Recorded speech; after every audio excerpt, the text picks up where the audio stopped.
YouGov have called the end of the honeymoon period for Starmer.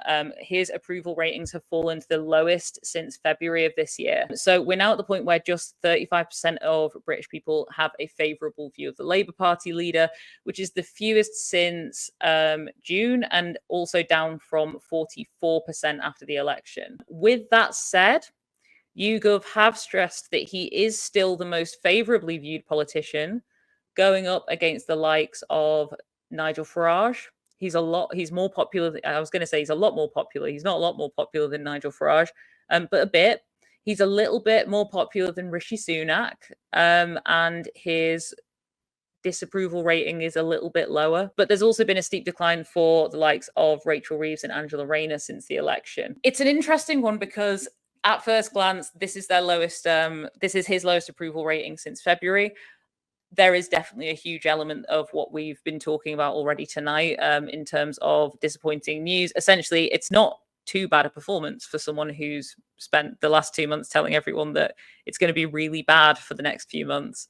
But it's hard at the moment to differentiate between whether this is just a trend, this is something that's going to happen as standard, or if this is one of the more concerning signs of a centrist party maintaining a small modicum of power and potentially leading to the likes of what we've seen in France with Macron.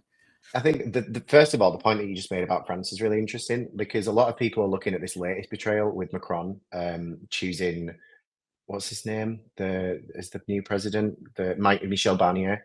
But people are forgetting about the more insidious side of it. When you run as a centrist and the right starts to gain popularity, what tends to happen is that people start to move that way and you panic and throw out some right-wing policy. So you alienate the left and you don't fully please the right because they can get the full fat version. And that's exactly what we're going to end up seeing, I worry. You know, Nigel Farage is going to continue to gain popularity because his whole shtick is sitting there going, I do it better anyway, buy this NFT, you know? But I think the other thing that we really need to think about is what, like, the provenance of why all this is happening. A bunch of people were these like uncritical, embarrassing people that sat on the internet and went, Labour, like we were saying before, Labour are going to be great when they're in power. They're going to be super left wing. You've just got to pretend for now to attract those other people. And the reality of that is, if you sit there and go, "Don't please me, I'll vote for you no matter what," people are going to turn around and go, "Okay, I won't please you then," and then they'll go after the people that are on a string, you know. And there's the complication of, did they need to do that in order to win? Perhaps they did in this weird country where people are obsessed with the Daily Mail and idiotic politics, but do they have to go far enough that, you know, there are people that are sat there going, did we change governments, or is this just the same people with like different faces? I just feel like we live in Madland. Yeah, I think it's, the thing is, I think there's a good question. There's a good point in the chat from Phil, whose last name I'm not going to say. But whilst we're here, thank you so much, Phil, for the gifted subs. Labour supporters had one goal: get the Tories out. Then they didn't ask any other questions beyond that. So I don't know if it's necessarily that he ever had an approval rating that was that high. He just was less disliked. Or not. I mean, I don't even know if he was less disliked at this stage. Obviously there was a stage where people were feeling relatively comfortable that he might be able to do the right thing. I think what's a really unusual position that the Labour Party are in at the moment is they're getting heat from both sides because they haven't committed. And they're not defending their reasoning behind anything.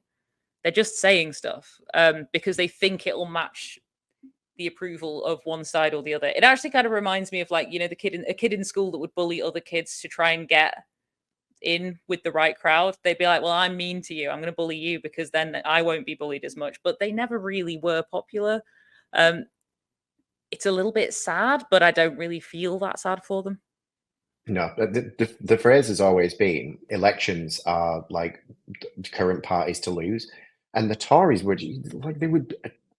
I mean, how long did I sit on the internet saying how bad the Tories were? You know, like, I can't reiterate that. Yes, we do in fact know that the Tories were garbage, but the problem is we've replaced them with people who are saying similar things. Okay, maybe it's not as mean, maybe no Rwanda, because, you know, like, they might be offering crap politics, but they're not insane.